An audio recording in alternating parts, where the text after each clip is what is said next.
मेरी शान है बहना, मेरी जान है बहना, जीवन की आधार है बहना, शान है बहना। बहना राखी की डोर सम्मान बन जाए, बहना राखी की डोर सम्मान बन जाए। ओ मेरी शान बन जाए, सम्मान बन जाए, बहना राखी की डोर सम्मान बन जाए, बहना राखी की डोर सम्मान बन जाए।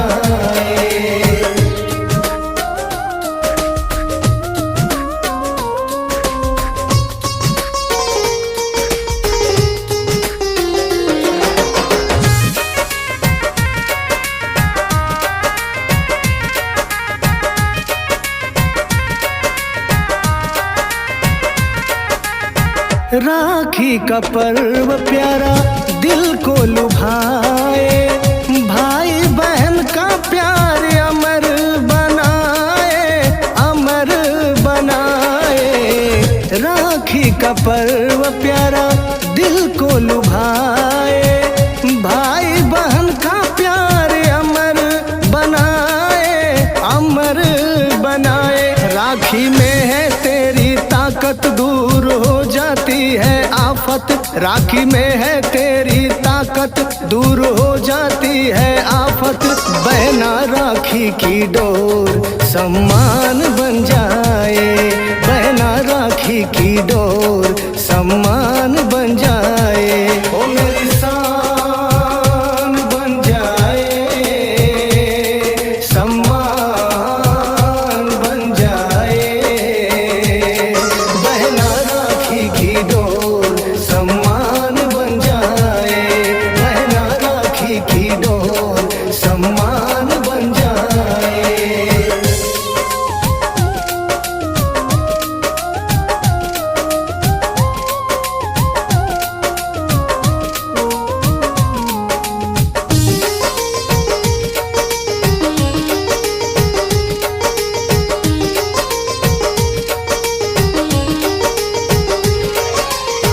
भाई बहन का प्यार जग में अमर है, ये जीवन का धन्य सफर है, धन्य सफर है। भाई बहन का प्यार जग में अमर है, ये जीवन का धन्य सफर है, धन्य सफर है। ऋषि गाता बहन का प्यार भाव में इनकी दुलार, ऋषि गाता बहन का प्यार भाव में इनकी दुलार।